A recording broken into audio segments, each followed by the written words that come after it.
প্রথমেই দেখে নেব আজকের সংবাদ শিরোনাম। আঙুল নামিয়ে কথা বলুন, দিল্লিতে মুখ্য নির্বাচন কমিশনার জ্ঞানেশকে কড়া জবাব অভিষেকের। অভিষেকের সফর ঘিরে চাপানুত্তর ঠাকুরবাড়িতে বাধা দিলে রক্তগঙ্গা বইবে, হুঁশিয়ারি মমতা বালাপন্থীদের। শাহের বৈঠকে দিলীপ, বিধানসভা ভোটের আগে ফের দলে দাম বাড়ছে ঘোষবাবুর। মেলায় কেন বিকোচ্ছে বাংলাদেশের বই, শ্যামনগরে তাণ্ডব হিন্দু জাগরণ মঞ্চের। যোগ্যতা প্রমাণ করলে তবেই ফের টিকিট, বিধায়কদের হোমওয়ার্ক দিলেন অমিত শাহ, বললেন বুকে লিখে নিন। শাহর নাম শুনলে মমতা ও তৃণমূল থরথর করে কাঁপে, সুকান্ত। ইভিএম নয়, ভোট চুরি হচ্ছে ভোটার তালিকায়, বাকিরা ধরতে পারেনি বলেই বিজেপি জিতেছে, হুঙ্কার অভিষেকের। দিল পে লিখল হামারা সরকার হোগা, মহানগরের কর্মীদের 20 আসনে টার্গেট দিলেন শাহ। শান্তিপুরে বস্তা ভর্তি আধার ও ব্যাংকের নথিতে আগুন, আটক 2। ফেসবুকে শুধু ছবি না তুলে এলাকায় জনসংযোগ বাড়ান, বিধায়কদের নির্দেশ অমিত শাহর। কলকাতার 28 আসনের মধ্যে 20টি চাই, বঙ্গ বিজেপি নেতাদের কঠিন অঙ্ক দিলেন শাহ। হুমায়ুনকে গো ব্যাক স্লোগান, দাঁড়িয়ে দেখল পুলিশ। রাজ্যের নতুন মুখ্য সচিব হলেন নন্দিনী চক্রবর্তী, বাংলার প্রথম মহিলা মুখ্য সচিব নন্দিনী। মনোজ পন্থ পেলেন নতুন দায়িত্ব। 9000-এর বেশি লোক নয়, শর্ত সাপেক্ষে মালদহের চাঁচলে শুভেন্দুর সভায় অনুমতি হাইকোর্টের। সন্ত্রাসবাদকে সমর্থন করে পোস্ট, লখিমপুরে পুলিশকে পিটিয়ে আসামি ছিনতাই, উত্তপ্ত অসম। নিরাপত্তা উদ্বেগে সুন্দরবনে 2টি সেতুর জরুরি সংস্কারে ছাড়পত্র রাজ্যের। দোকানের বিপুল সোনা লুটে পালিয়েছিল দুষ্কৃতীরা, 1 মাস পরে 6 জনকে গ্রেপ্তার করল সুতি থানার পুলিশ। বছরের শেষ দিনে দক্ষিণ দমদম পুরসভার 15 জন কাউন্সিলরের গণস্তফা, রয়েছেন ব্রাত্য বসুর ঘনিষ্ঠ পুরপিতা। চিড়িয়াখানা থেকে ইকো পার্ক, দীঘা থেকে দার্জিলিং, বর্ষ শেষের আনন্দ চেটে পুটে নিতে ভিড়ে ঠিক চারিদিক। দুবাইয়ে রয়েছেন হাদি হত্যার অভিযুক্ত, ভাইরাল ভিডিওতে নিজের ফয়সাল বলে দাবি যুবকের। নাশকতার বড় ছক, রাজস্থানে 150 কেজি অ্যামোনিয়াম নাইট্রেট ও বিস্ফোরক উদ্ধার। দাদার নাম সিরাজউদ্দৌলা, হুমায়ুনের পরিবার যেন একটা আস্ত ইতিহাস। দাবি না মানলে চূড়ান্ত ভোটার তালিকাও মানবে না তৃণমূল, দিল্লিতে নির্বাচন কমিশনের 2.5 ঘন্টা বৈঠক শেষে বিস্ফোরক অভিষেক।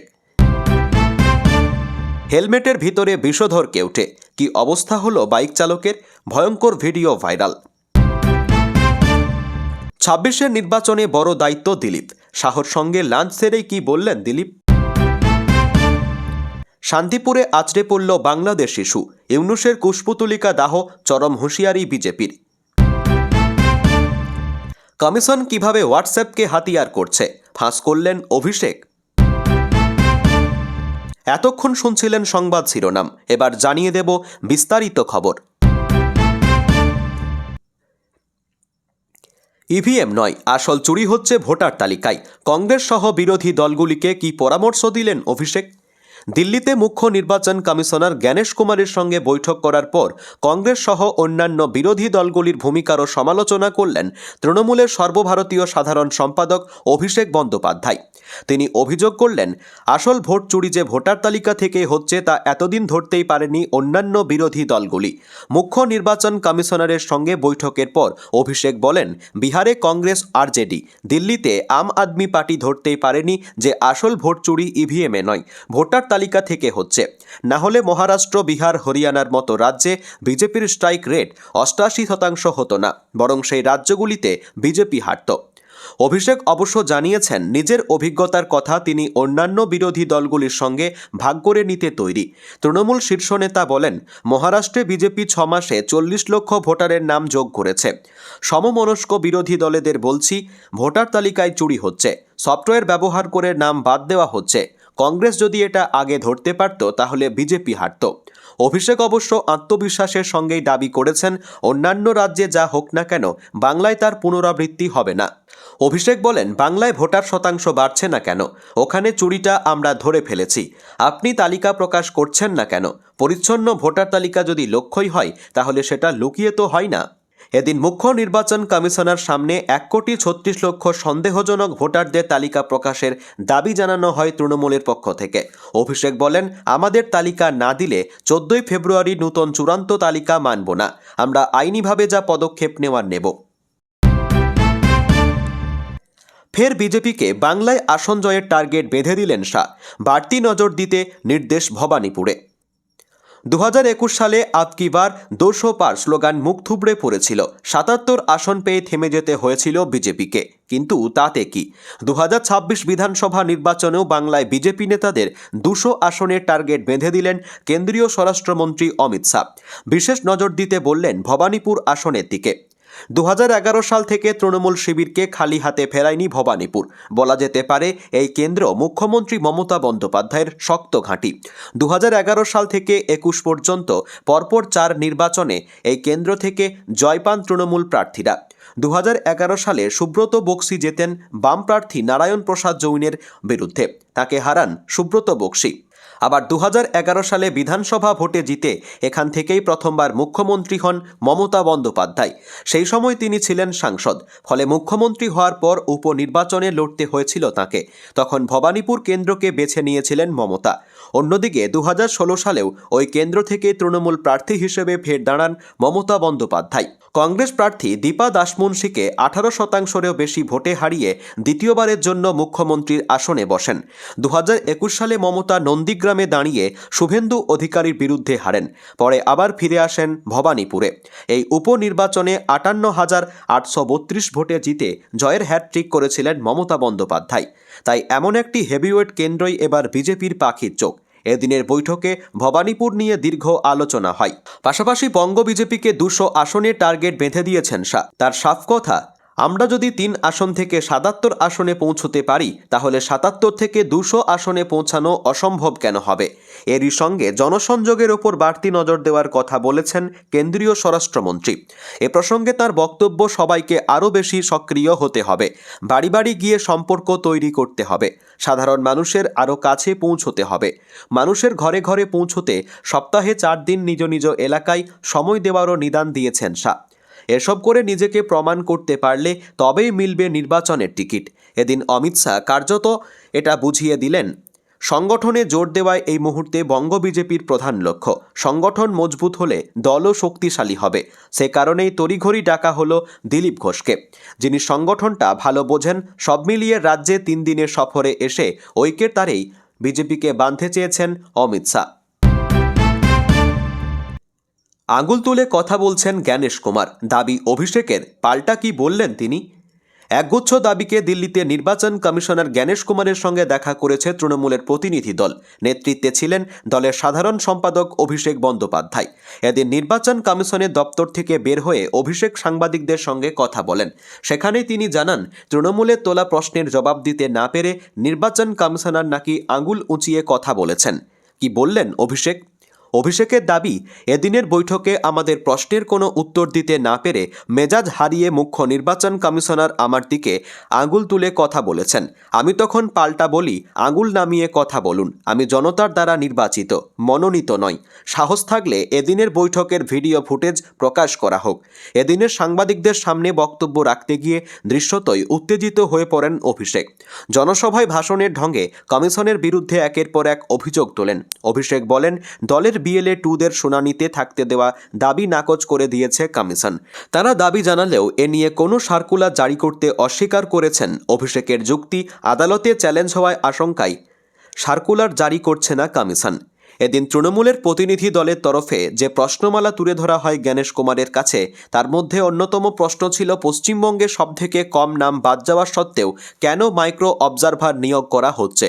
অভিষেক জানান, ওরা বলেছেন তাদের কাছে অফিসার নেই। আমরা বললাম, এই আরও অনেকেই বসে রয়েছে, সবাইকে কাজে লাগানো হচ্ছে না। তার দাবি, এই প্রশ্নের সদুত্তর দিতে পারেনি নির্বাচন কমিশনার। একই সঙ্গে খসড়া তালিকা থেকে বাদ পড়া প্রায় 58 লক্ষ ভোটারের মধ্যে রোহিঙ্গা ও বাংলাদেশিদের তালিকাও কমিশন দিতে পারেনি বলে অভিষেকের দাবি।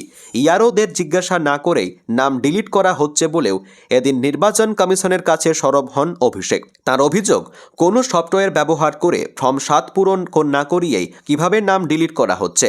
এদিন বয়স্ক ভোটারদের বাড়ি গিয়ে শুনানি করার দাবিও তুলে ধরেন অভিষেক। তিনি বলেন, আমরা অনুরোধ করেছি যাদের শারীরিক সমস্যা রয়েছে, যাদের 60 বছরের ঊর্ধ্বে বয়স্ক, বিশেষভাবে সক্ষমদের ডেকে হেনস্থা যাতে না করা হয়। নির্বাচন কমিশনার এই বিষয়টি খতিয়ে দেখার আশ্বাস দিয়েছেন, যদিও ইতিমধ্যেই অতি প্রবীণ ভোটারদের বাড়ি গিয়ে শুনানি করার নির্দেশিকা জারি করে দিয়েছে রাজ্য নির্বাচন কমিশনের সিইও দপ্তর।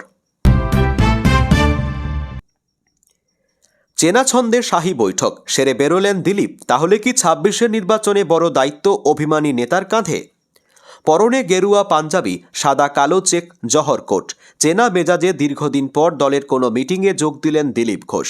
খোদ কেন্দ্রীয় স্বরাষ্ট্রমন্ত্রীর সঙ্গে একপ্রস্ত বৈঠকের পাশাপাশি সারলেন মধ্যাহ্ন ভোজন। রাজকীয় এই ভোজের আসরে দেখা মিলল শ্রমিক সুকান্ত শুভেন্দুর। তবে সকলের মধ্যে থেকে লাইমলাইট কাড়লেন রাজ্য বিজেপির প্রাক্তন সভাপতি। তাই বৈঠক সেরে বেরোতে কী কথা হলো তা শোনার জন্য যখন মুখিয়ে সংবাদ মাধ্যম, ঠিক তখনই তার সংক্ষিপ্ত জবাব, যা বলার দল বলবে। দিলীপ ঘোষ এখনও পর্যন্ত বঙ্গ বিজেপির সফলতম রাজ্য সভাপতি। সংগঠন মজবুত করে কিভাবে চোখে চোখ রেখে ভোটের ময়দানে জয় ছিনিয়ে নিতে হয় তা তিনি দেখিয়েছিলেন। 2019 সালের লোকসভা নির্বাচনে তার নেতৃত্বে বাংলায় 18 জন সাংসদ পেয়েছিল গেরুয়া শিবির। এখানেই থেমে নেই দিলীপের অবদান। 2021 বিধানসভা নির্বাচনে তখনও রাজ্য বিজেপির সভাপতি পদে আসেন দিলীপ ঘোষ। নির্বাচনের ফল বেরোনোর পর দেখা গেল 77 আসনে জয়লাভ করেছে বিজেপি প্রার্থী। এরপর দিন যত এগিয়েছে ততই দলের অন্দরে কোণঠাসা হয়েছেন তিনি। বিশেষ করে চলতি বছর আচমকা তার বীরের সিদ্ধান্ত, স্ত্রীকে নিয়ে মুখ্যমন্ত্রী মমতা বন্দ্যোপাধ্যায়ের আহ্বানে দীঘার জগন্নাথ মন্দির দর্শন, সবটা নিয়ে দলের একাধিক অনুষ্ঠান থেকে ব্যর্থ হন দিলীপ। এমনকি চলতি বছর মোদি ও শাহ কলকাতা সফরে এসেছেন, সভা করেছেন, কিন্তু সেখানে ডাক পাননি তিনি। তা নিয়ে অভিমানও উকরে দিয়েছেন। এদিকে অনেকেই বলেছেন, দিলীপ সহ পুরনো মুখ ফিরলেই বিজেপি আবারও পায়ের নিচের মাটি শক্ত করতে পারবেন। ওয়াকিবহাল মহলের ধারণা, হারানো জমি ফিরে পেতে দিলীপকে প্রয়োজন, তা অনুভব করেছেন দলের বাকি সদস্যরাও। সেই কারণে দিলীপকে ডেকেছেন খোদ স্বরাষ্ট্রমন্ত্রী। উল্লেখ্য, বুধবার সকালে কলকাতার এক অভিজাত হোটেলে দলের সাংসদ বিধায়কদের সঙ্গে বৈঠক করেন অমিত শাহ। সেই বৈঠকে উপস্থিত ছিলেন রাজ্যের বিরোধী দলনেতা শুভেন্দু অধিকারী, কেন্দ্রীয় প্রতিমন্ত্রী সুকান্ত মজুমদার, রাজ্য বিজেপি সভাপতি শ্রমিক ভট্টাচার্য সহ দিলীপ ঘোষ। দীর্ঘক্ষণ বৈঠকের পর সকলে মিলে মধ্যাহ্ন ভোজও সারেন। বৈঠক শেষ হতেই বাইরে বেরিয়ে দিলীপ ঘোষ বলেন, আমায় ডেকেছিল তাই এসেছি, বাকি যা বলার দল বলবে। রাজ্যের প্রথম মহিলা মুখ্য সচিব হলেন নন্দিনী চক্রবর্তী। মনোজ পন্থকে কোন পদ দিলেন মমতা? রাজ্যের ইতিহাসে প্রথম মহিলা মুখ্য সচিব হচ্ছেন নন্দিনী চক্রবর্তী। বর্তমানে তিনি স্বরাষ্ট্র সচিবের পাশাপাশি পাহাড় ও পর্যটন দপ্তরের দায়িত্ব সামলাচ্ছিলেন। মুখ্যমন্ত্রীর অত্যন্ত আস্থাভাজন বলে নবান্নের অলিন্দে পরিচিত আছেন নন্দিনীর। তবে বিদায়ী মুখ্য সচিব মনোজ পন্থকেও ছাড়েননি মুখ্যমন্ত্রী মমতা বন্দ্যোপাধ্যায়। তাকে principal secretary to chief minister করা হয়েছে। বুধবার রাতে প্রশাসনিক ও কর্মী বিনিয়োগ দপ্তর বিজ্ঞপ্তি জারি করে নতুন নিয়োগের কথা জানিয়ে দিয়েছেন। 1 জানুয়ারি থেকে দায়িত্ব বুঝে নেবেন নতুন পদাধিকারীরা। মুখ্য সচিব হিসেবে মনোজ পন্থের মেয়াদ ফুরিয়েছে অনেক আগেই। রাজ্য সরকারের অনুরোধে কেন্দ্রীয় সরকার তাকে 6 মাসের এক্সটেনশন দেয়, কিন্তু সেই বর্ধিত মেয়াদ আজই ফুরিয়েছে। এর মধ্যে ফের একবার মেয়াদ বৃদ্ধির আর্জি জানালেও তা নাকচ করে দেয় কেন্দ্র। পরে মুখ্যমন্ত্রী নন্দিনী চক্রবর্তীকে এই পদের জন্য বেছে নেন। 2026 সাল শুরুর ঠিক আগেই এই ঘোষণা নবান্নের তরফে নিঃসন্দেহে বড় চমক। 1994 ব্যাচের IAS আধিকারিক নন্দিনী চক্রবর্তী বিভিন্ন সময়ে জটিল পরিস্থিতিতে প্রশাসনিক দক্ষতা দেখিয়েছেন। তাতে তার উপর মুখ্যমন্ত্রীর ভরসা যে অটুট, এই পদোন্নতি তারই প্রমাণ। প্রশাসনিক বিশেষজ্ঞদের মতে নতুন বছরের শুরুতেই এই রদবদল অত্যন্ত ইঙ্গিতপূর্ণ। তবে নন্দিনী চক্রবর্তী মুখ্য সচিব হওয়ার পর স্বরাষ্ট্র সচিব পদে বসতে চলেছেন IAS জগদীশ প্রসাদ মিনা। শুভেন্দু সভায় হাইকোর্টের সবুজ সংকেত। চাঁচল ও কোচবিহারে শর্ত সাপেক্ষে সভার অনুমতি আদালতের। আদালতে টিকল না প্রশাসনের আপত্তি। মালদা এবং কোচবিহারে জনসভার অনুমতি পেলেন রাজ্যের বিরোধী দলনেতা শুভেন্দু অধিকারী। বুধবার শর্ত সাপেক্ষে এই দুই সভার অনুমতি প্রদান করেছেন কলকাতা হাইকোর্টের অবসরকালীন বেঞ্চের বিচারপতি বিশ্বরূপ চৌধুরী। তবে আইন শৃঙ্খলা বজায় রাখতে আদালতের পক্ষ থেকে বেশ কিছু কঠোর শর্ত আরোপ করা হয়েছে। ২৬ বিধানসভাকে সামনে রেখে বছরের শুরু থেকেই জেলায় জেলায় বেশ কিছু রাজনৈতিক কর্মসূচি নিয়েছেন রাজ্যের বিরোধী দলনেতা শুভেন্দু অধিকারী। দক্ষিণবঙ্গের পাশাপাশি উত্তরবঙ্গেও রয়েছে একাধিক কর্মসূচি। বছরের শুরুতেই মালদার চাঁচলে বিজেপির একটি মেগা সভার পরিকল্পনা রয়েছে, যেখানে প্রধান বক্তা হিসেবে উপস্থিত থাকবেন শুভেন্দু অধিকারী। কিন্তু স্থানীয় এসডিপিওর রিপোর্টে দাবি করা হয়েছিল, নতুন বছর উদযাপনের সময় জনসমাগম নিয়ন্ত্রণ করা পুলিশের পক্ষে কঠিন হবে। এদিন আদালতে মামলাকারীর আইনজীবী পুলিশের এই যুক্তির তীব্র বিরোধিতা করেন। দীর্ঘ শুনানি শেষে আদালত চাঁচলের সভার অনুমতি দিলেও শর্ত বেঁধে দিয়েছে। হাইকোর্টের নির্দেশ অনুযায়ী ওই সভায় ৯,০০০-এর বেশি সমর্থক থাকতে পারবেন না এবং সর্বোচ্চ ৭০টি মাইক্রোফোন ব্যবহার করা হবে। আগামী ২রা জানুয়ারি কোচবিহারের ওল্ড পোস্ট অফিসপাড়া গ্রাউন্ডে বিজেপির আরও একটি সভা আয়োজনের কথা। সেখানে শুভেন্দু অধিকারীর পাশাপাশি মহাগুরু মিঠুন চক্রবর্তীরও উপস্থিত থাকার কথা রয়েছে। জেলা প্রশাসন এই সভার অনুমতি দিলেও পুলিশ অনুমতি দিচ্ছে না বলে অভিযোগ তুলে আদালতের দ্বারস্থ হয়েছিল বিজেপি। রাজ্যের আইনজীবী যুক্তি দেন যে পুলিশকে অত্যন্ত অল্প সময় আগে আবেদন জানানো হয়েছিল। সব শোনার পর আদালত এই সভারও অনুমতি দেয়। তবে কোচবিহারের ক্ষেত্রে শর্ত আরও কঠোর। সেখানে সর্বোচ্চ ৩,০০০ লোক থাকতে পারবেন। ব্যবহার করা যাবে ২০টি লাউডস্পিকার, ৮টি বক্স ও 4টি মাইক্রোফোন। বিচারপতি বিশ্বরূপ চৌধুরী স্পষ্ট নির্দেশ দিয়েছেন যে এই সভাগুলি ঘিরে যেন কোনোভাবেই আইন শৃঙ্খলার অবনতি না হয়। পুলিশকে পরিস্থিতির ওপর কড়া নজরদারি রাখতে বলা হয়েছে। একই সঙ্গে আদালতের বেঁধে দেওয়া শর্তগুলো যাতে অক্ষরে অক্ষরে পালিত হয় সেদিকেও নজরদারি চালানোর নির্দেশ দেওয়া হয়েছে। আদালতের এই রায়ের পর বিজেপির অন্দরে স্বস্তির হাওয়া, কারণ নতুন বছরের শুরুতেই উত্তরবঙ্গের 2 জেলায় রাজনৈতিক কর্মসূচি পালনের বাধা কেটে গেল। মন্ত্রী ঘনিষ্ঠ কাউন্সিলরের ইস্তফা, পদত্যাগের হুমকি তৃণমূলের আরও কয়েকজন পুর প্রতিনিধির। দক্ষিণ দমদমে শোরগোল। বছরের শেষ দিনেই দক্ষিণ দমদম পুরসভায় তৃণমূলের পুর বোর্ডে ভাঙনের আশঙ্কা। বিধানসভা নির্বাচনের আগে আচমকাই কাউন্সিলর পদ থেকে ইস্তফা দিলেন ১৫ নম্বর ওয়ার্ডের কাউন্সিলর দেবাশিস বন্দ্যোপাধ্যায়। এলাকায় শিক্ষামন্ত্রী ব্রাত্য বসুর ঘনিষ্ঠ হিসেবে পরিচিত দেবাশিস বাবু গত পুর ভোটে নির্দল প্রার্থী হিসেবে ভোটে দাঁড়িয়েও জয় পেয়েছিলেন। তারপর ফের তৃণমূলে ফিরে আসেন তিনি। তবে একা দেবাশিস বন্দ্যোপাধ্যায় নন। সূত্রের খবর, ওই পুরসভা আরও বেশ কয়েকজন তৃণমূল কাউন্সিলর পদত্যাগ করার সিদ্ধান্ত নিয়েছেন।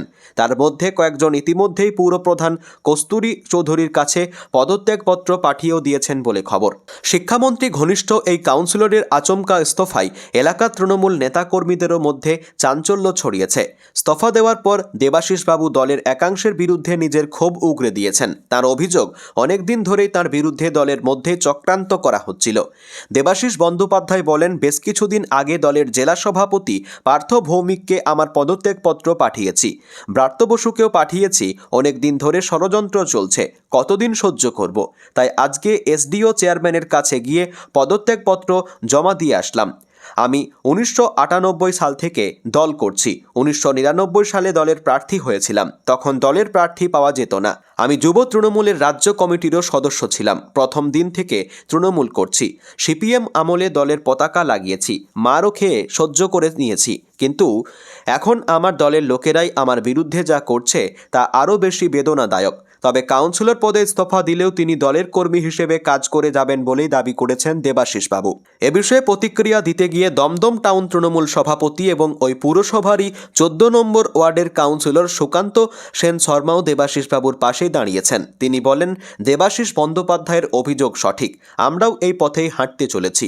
সূত্রের খবর, ইতিমধ্যেই দক্ষিণ দমদম পুরসভার দমদম বিধানসভার অন্তর্ভুক্ত 17টি ওয়ার্ডের বেশ কিছু কাউন্সিলর তাদের পদত্যাগপত্র দক্ষিণ দমদম পুরসভার পৌর প্রধানের কাছে জমা দিয়েছেন। এই ছিল আজকের গুরুত্বপূর্ণ খবর। ভিডিওটি উপকারী মনে হলে লাইক দিন, নতুন হলে সাবস্ক্রাইব করুন। ধন্যবাদ।